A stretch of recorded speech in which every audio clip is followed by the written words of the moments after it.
I recently released a video about 2 critical reasons why team goals work. However, as most managers, most leaders know, it's just not that simple with team goals. My name's Simon Tyson. I'm the CEO of The Real Learning Experience. In this video, I plan to share with you the reasons I believe team goals are so much more difficult, as well as some solutions, some strategies that managers can use to make those team goals effective. As a very quick recap, the 2 most important reasons that goals work, in my belief, is firstly that they guide action. They help people make better choices, choices that are consistent with that goal. And the second reason is they help us see opportunities in the environment around us that are consistent or that will help us achieve those goals.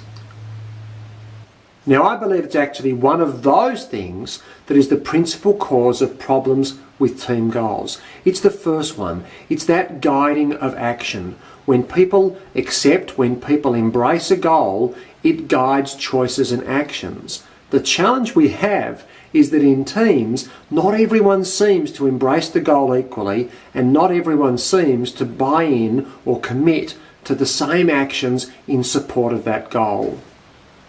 Of course, that causes a lot of frustration, not just for you as a manager or leader, but also among team members. Team members who are actively doing what it takes to achieve a goal, but see other team members doing things that don't support that goal or even, in fact, hurt that goal, can experience a lot of frustration. It can even foster resentment in the team.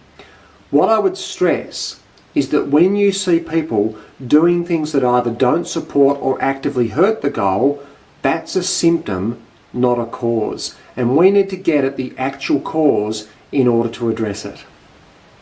What these sort of behaviours show me is that these people aren't committed enough, they don't own the goal, they're not engaged with it. Use whatever cliche you like, but what it really comes down to is that they don't care enough about what it means to achieve the goal, or they don't care enough about the consequences and what it means to fail in achieving the goal. This is what I mean about addressing the cause and not the symptom. This is the level I believe you need to work on as a manager to create greater commitment to that goal. In my belief, there are 6 primary reasons you might be seeing these sorts of behaviours.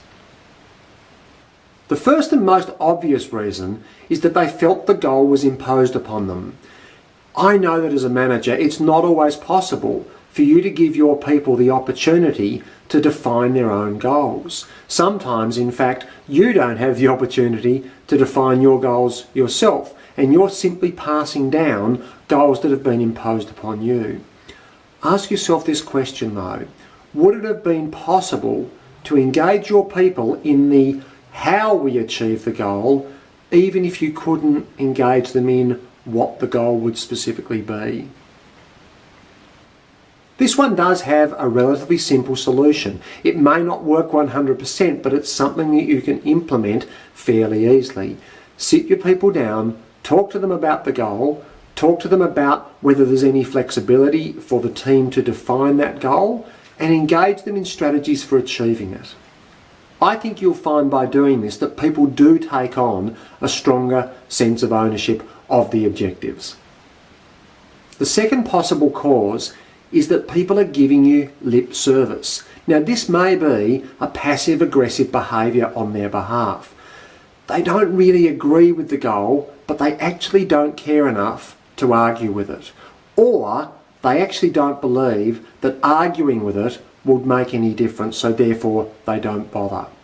If you believe that people in discussions about goals are not fully engaged, not fully committed, don't assume it will go away. Don't assume that people will walk out of the room and just get on with achieving it.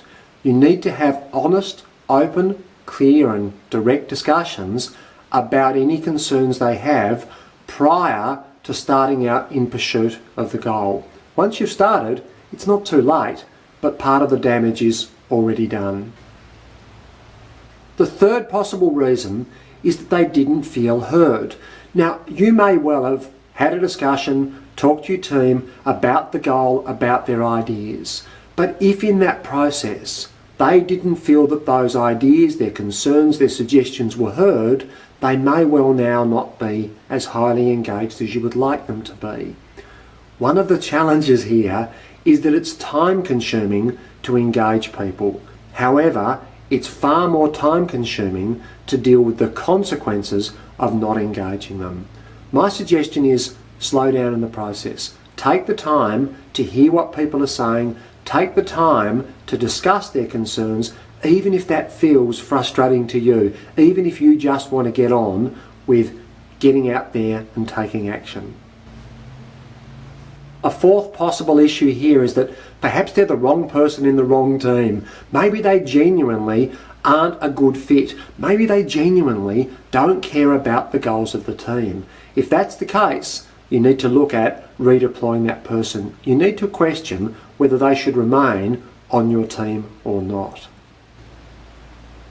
A fifth cause, and one I've seen in many organisations I've worked with, is that people don't believe the goal is achievable. This is a variation on having the goal imposed on them. What they may be believing is, yep, that sounds great. It sounds really nice, and wouldn't it be fantastic if we could achieve that? But we honestly don't believe that with the resources, the time, the skills, etc. available to us, that there's any prospect of doing that.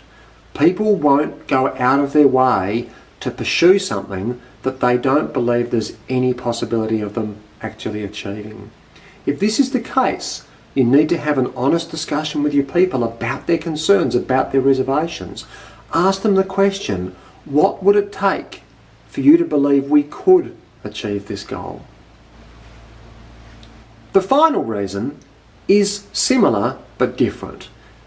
Is it possible that your people don't believe the goal is relevant? They might believe it can be achieved, but they just may not believe it will make any meaningful difference. The outcome of achieving the goal won't be anything significant. And if that's the case, why would I go out of my way? Why would I change my behaviour? Why would I sacrifice and offer over and above the standard if doing so is not going to result in achieving a goal that makes a genuine difference? There's a bit of a pattern in all these reasons, and it really is all about the process you go through to talk with your people before you lock those goals in, or if the goals are imposed upon you and therefore need to be imposed downwards, engaging them in discussions about how the goals might be achieved and what the goals mean, why they're important, not just for the team, but in the broader context of the organisational objectives. As always, I hope this video has added some value for you. If it has, please subscribe to receive alerts every time we release a new blog, a new article, or a new free resource. Thank you again for watching.